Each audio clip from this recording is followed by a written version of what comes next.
Misi, Mas Ilham.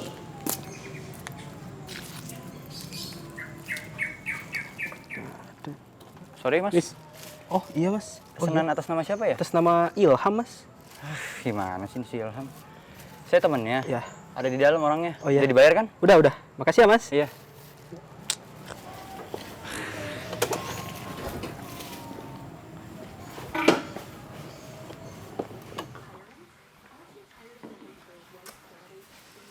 Woi, makanan udah dianterin aja masih nggak denger. Sorry ya tuh, tadi ada ya gitulah. Thank you ya. Makanya kalau pesan ojek online tuh tungguin, jangan malah pakai Iya earphone. ya, sorry. Udah dianterin juga. Soal penelitian desa gue tuh gimana? Oh itu, tenang aja bro. Semua sudah aman. Jadi gue udah tahu narasumbernya nih. Nah jadi gue udah tahu tentang lu mau kemana, ya kan? Gue nanti akan kasih kontak lu untuk ke Desa Wates Jaya. Itu desa mantep banget. Dan gue udah ngubungin dari pihak kepala desanya, perangkat-perangkat desanya, dan satu lagi, gue dapat narasumber yang mantep. Gue kenalan gue tuh. Jadi dia tuh udah pernah ke sana dan udah pernah meneliti di sana. Namanya Profesor Sofyan. Itu di Merdesa di Dermaga. Nanti lu ke sana deh.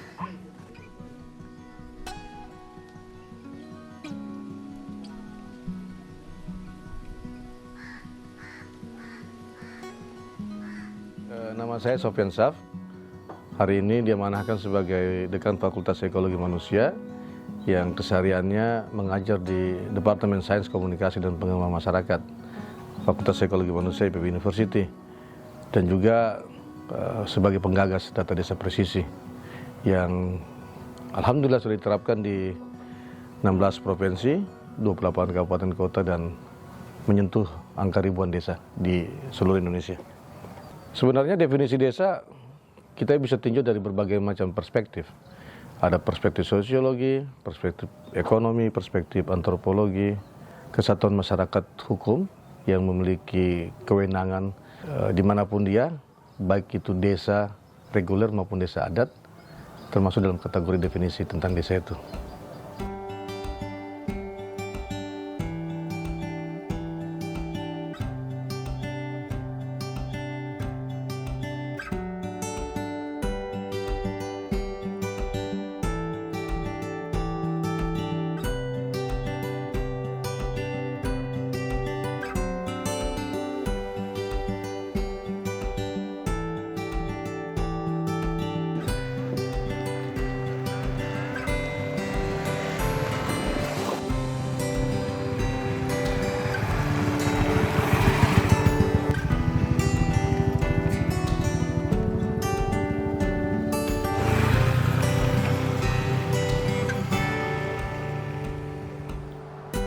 Desa Wates Jaya ini dulunya desa pecahan dari Desa Cigombong menjadi Desa Wates Jaya.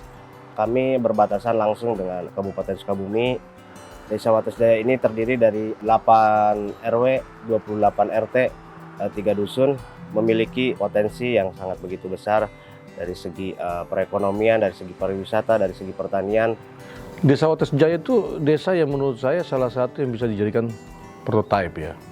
Pemuda desanya oke, ya, mereka mau bergiat, mereka mau mengkreasi sumber daya yang ada di desanya, dan kita tahu bahwa Wates Jaya ini kan desa yang bertipologi pertanian, meskipun ada dukungan sumber daya alam lainnya.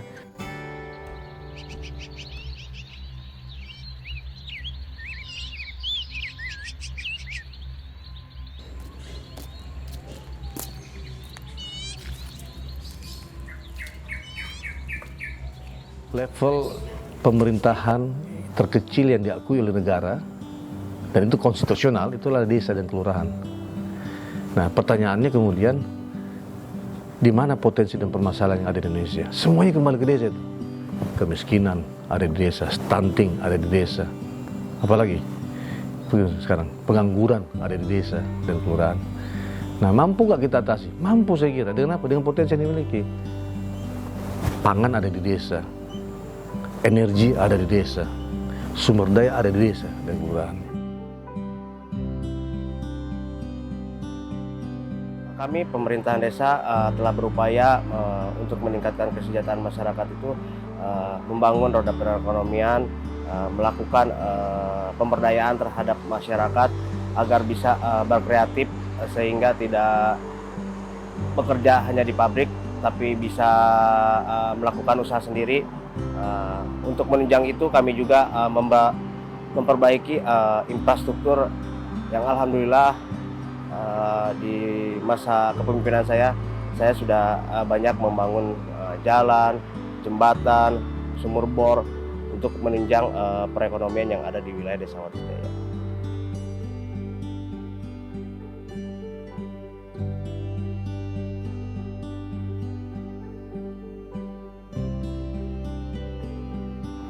Jadi DPMD ini keberadaannya adalah sebagai salah satu dinas pelaksana kebijakan membantu pimpinan dalam hal ini adalah Bupati Kabupaten Bogor untuk mewujudkan visi misinya. Visi misi pemerintah Kabupaten Bogor tidak ada satupun yang tidak ada di desa. Semuanya pasti di desa.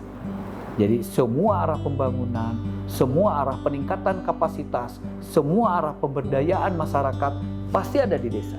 Itu semuanya semata-mata untuk memenuhi keinginan program masyarakat yang berawal dari semua keinginan dari desa melalui musrenbang desa, lanjut musrenbang kecamatan, dan diakhiri dengan musrenbang tingkat kabupaten yang kita kerucutkan dalam bentuk kegiatan-kegiatan yang didukung dari anggaran.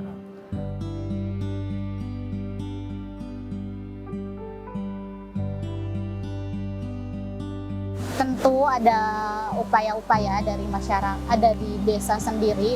Salah satunya yaitu ada BLTDD. BLTDD ini setiap tahunnya dari mulai 2020 itu sudah disalurkan ke warga-warga. Juga kita ada pemberian modal untuk pelaku UMKM. Lalu ada ketahanan pangan. Salah satunya dengan dibentuknya kelompok tani seperti kelompok tani hutan, ada kelompok wanita tani, terus ada budidaya ikan juga. Terus kemarin terakhir ada pembagian 600 bibit alpukat aligator untuk 2 wilayah, khususnya RW 5 dan RW 4 karena di sini tanahnya juga emang tanah pertanian gitu. Sekarang kalau kita lihat dan cermati dengan baik, problem utamanya adalah disparitas pendidikan ya. Jadi pemuda-pemuda kita masih banyak juga yang belum menyelesaikan pendidikan SMA ya. Jadi dalam populasinya paling terbesar ada di SD SMP ya. Apalagi kemudian perguruan tinggi sangat kecil. Ini disparitas terjadi nih. Kesenjangan pendidikan terjadi. Nah, tetapi dengan kemajuan teknologi sebenarnya pendidikan vokasional itu penting ya. Mereka bisa belajar melalui YouTube, belajar melalui paket-paket pendidikan ditawarkan melalui digital. Namun problemnya adalah infrastruktur digital yang ada di desa itu belum memadai. Ditambah dengan memperbaiki kualitas pendidikan, nah inilah kerja-kerja yang harus disupport dan didukung sepenuhnya agar SDM pemuda kita lebih baik lagi. Kalau digitalisasinya bagus, sumber dayanya bagus, maka itu akan saling mendukung satu sama lain. Nah, sehingga tantangan yang ke depan harus kita lakukan adalah percepat kualitas pendidikan dan perbaiki segera infrastruktur digital yang ada di desa.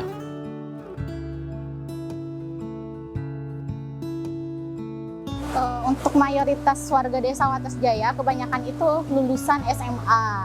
Lulusan SMA ini didominasi oleh warga Desa Wates Jaya kelahiran 1090 ke atas sampai sekarang. Biasanya yang tidak melanjutkan sekolah ini tuh meneruskan pekerjaan dari orang tuanya. Terus menimbang dari jaraknya juga, kayak yang di kampung ini, Kampung Ciwaluh, jarak dari kampung ke sekolah itu lumayan jauh juga. Jadi mereka memilih untuk bekerja dan membantu orang tuanya di sawah.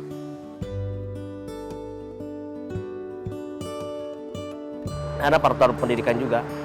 Sementara ini kan saya dorong tiap tahun itu harus ada yang masuk SMA Negeri 1. Alhamdulillah udah beberapa tahun ini perwakilan anak di sana bersekolah di sini, karena kan wawasan juga, pergaulan juga membuat mereka berpikir lebih gitu kan.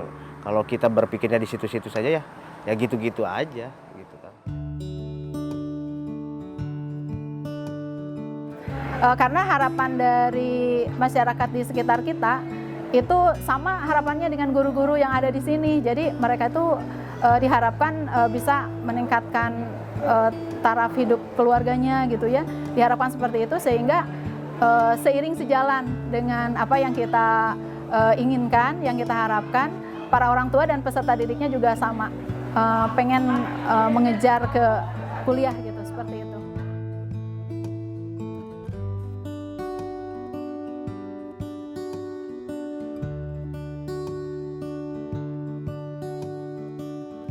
Ke depan ini kan kompetitif itu semakin kuat ya.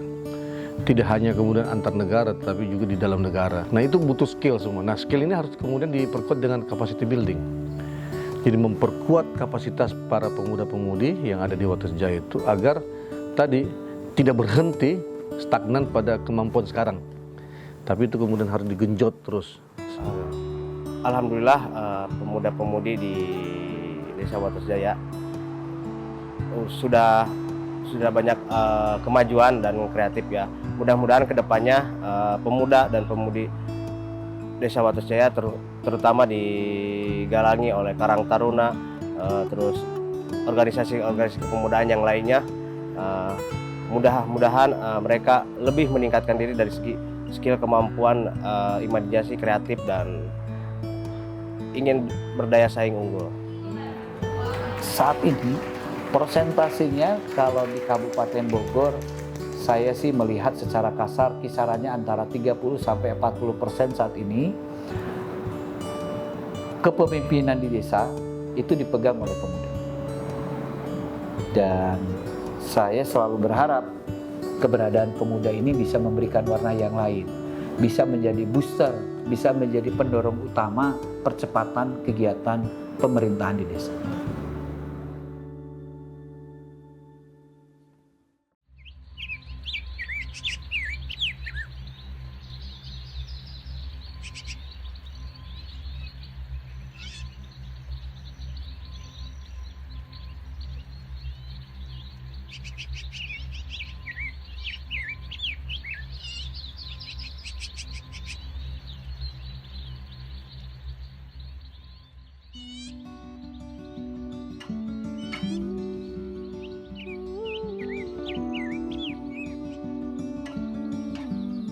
Nama saya Iwan Irpandi, Ketua Kelompok Tani Hitachi.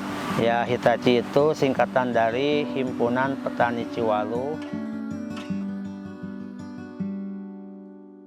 Petani itu kabagi dua kategori, aya anu pemilik tanah pribadi, aya oge anu ngagarap di tanah sahaan, aya oge anu ngagarap di tanah kehutanan. Juga nu kaduana petani ge sebagai buruh tani.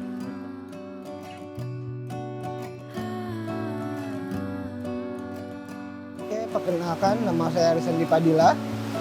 Kebetulan untuk saat ini saya menjabat sebagai Ketua Kelompok Sadar Wisata Ciwalu. Untuk program wisata di Wates Jaya, alhamdulillah menurut saya tinggal diperkembangkan lagi. Karena Desa Wates Jaya itu sangat banyak potensi yang bisa dikembangkan di bidang pariwisata. Salah satunya di Kampung Ciwalu, seperti air terjun, sungai, bumi perkemahan dan sebagainya. Itu tinggal dibantu dari bidang pemasaran.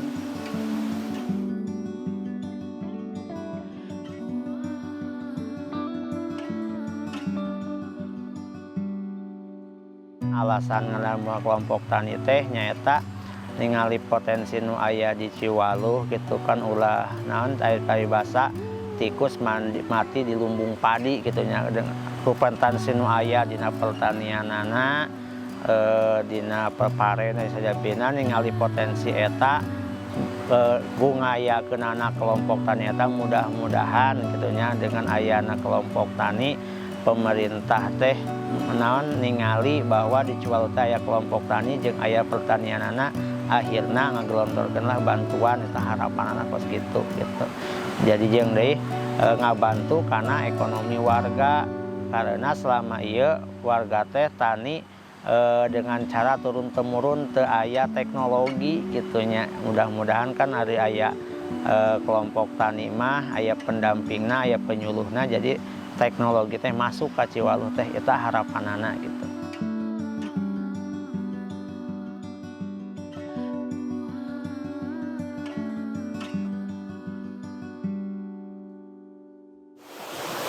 Jadi Kampung Ciwaluh tuh kita mulai bergerak tuh 2009. 2009 kita lebih fokus ke lingkungan. Dulu tuh kita membentuk nama kelompok Senandung Naja Hijau. Jadi kelompok anak muda yang bergerak di lingkungan seperti menanam pohon, bersih-bersih sungai. Nah, seiring waktu ternyata bukan hanya sekedar lingkungan yang dibutuhkan di Ciwaluh sebetulnya, tapi banyak hal yang emang perlu diperjuangkan di Ciwaluh tuh. Selain lingkungan, tapi pendidikan, karena dengan seiringnya waktu ternyata banyak anak muda yang emang susah kerja sebetulnya. Nah, dari situlah kita mulai berpikir dan bersama teman-teman Ciwaluh gimana caranya nih mereka bisa mengembangkan kampungnya dan sekaligus mendapatkan manfaat dari kampungnya sendiri. Akhirnya kita coba membuat satu wisata. Dulu tuh kita coba membuat wisata air terjun 2012 sampai 2018. Nah, dari 2018 mulai banyak orang yang tahu tentang Ciwaluh. Semakin kesini semakin banyak pengunjung yang datang juga sih.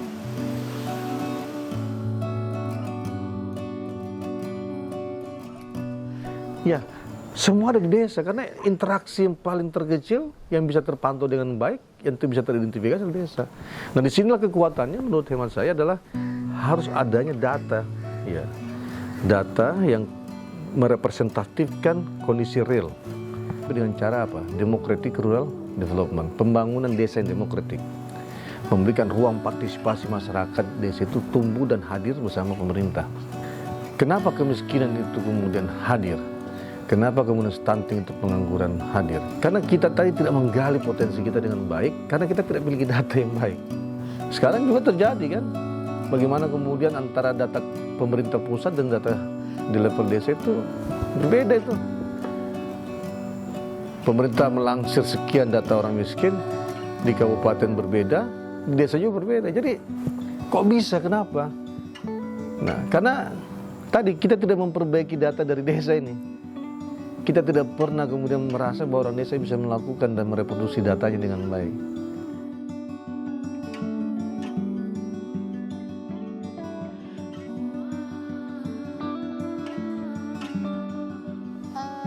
Kebetulan kemarin saya ikut sekolah pemerintahan desa di IPB University. Di situ kita dibekali ilmu untuk mendata warga kita secara pendekatan sosial dan spasial. Nah, kami harap kami dapat mempraktikannya di desa kita sehingga kita mempunyai data yang akurat dan presisi untuk kebijakan-kebijakan kepala desa yang akan datang.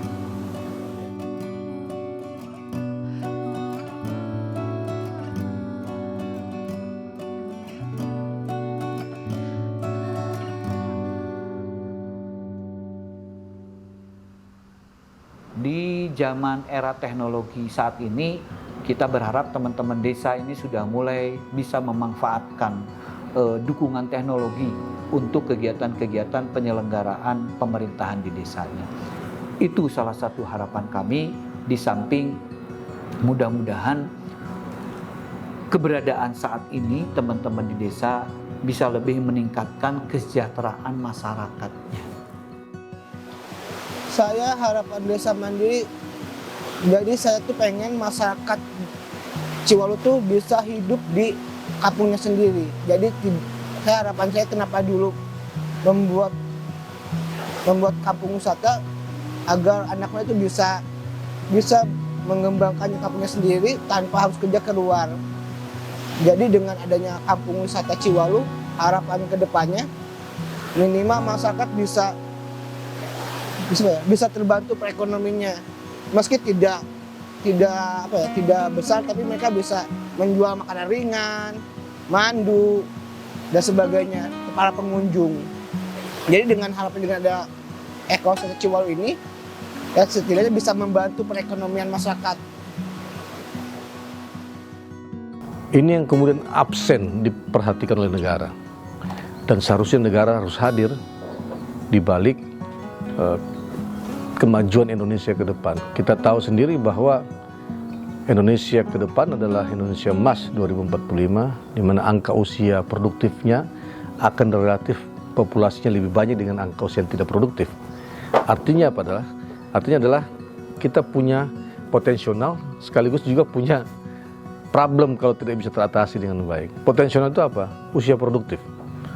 Jadi kalau kita mengelola dengan baik usia produktif itu, maka kita akan kemudian bisa melejit kemajuan yang kita harapkan. Mengapa? Karena Indonesia itu kaya dan kekayaan itu berada di desa. Nah, jika ini kemudian kita perbaiki, ya, jadi potensi desa di satu sisi sangat besar, di sisi lain kita punya potensi juga sumber daya manusia yaitu pemuda begitu besar, ini dikawinkan akan menjadi kekuatan yang luar biasa. Jadi jangan kemudian melupakan bahwa gerak ekonomi ini selain potensi ada sisi kepemudaan yang harus diperhatikan. Nah, ini harus kemudian dicermati dengan baik, kemudian dikawal dengan baik sehingga pemuda-pemuda ini mau kemudian back to rural. Karena masa depan Indonesia itu ada di rural, di desa. Karena pusat pertumbuhan baru nanti bukan lagi di kota, tetapi di desa. Jadi kalau ini kemudian perlu diperhatikan, pemudanya harus kemudian turun ke bawah, ini sangat luar biasa sekali. Untuk itu sentuhan negara harus kemudian jelas ke depan. Bagaimana menempatkan potensi sumber daya desa dengan kehadiran pemuda Indonesia. Ya.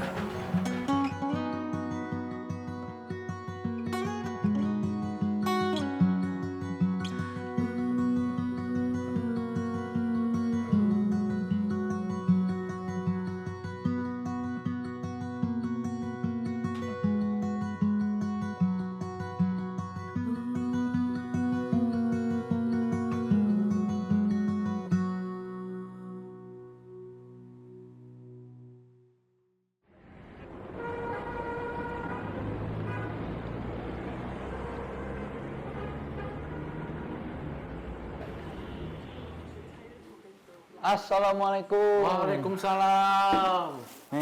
Wih, oleh-oleh. Apa nih? Wih, kopi. Wih, teh nih. Ini apaan nih? Itu produk langsung dari Kampung Ciwaluh, Desa Wates Jaya. Siap. Wah, oke nih. Terus, kemarin gimana? Lancar. Capeknya pas masuk kota malahan. Ketemu macet. Tapi lancar kan di sana? Gue seneng. Seneng dengan suasana desanya. Seneng dengan kekayaan alamnya.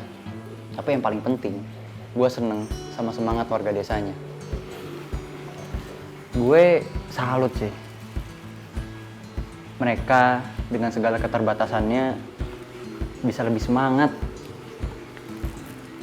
Kita sekarang hidup di kota, harusnya bisa mencontoh mereka sih. Buat kita bisa lebih semangat memanfaatkan apa yang kita punya dan mengembangkannya buat menjadi lebih baik lagi. Mantap. Mau gue bikinin? Oh, boleh banget dong. Oke. Sikat. Teh kapulaga? Boleh. Teh kapulaga. Yes. Enak nih.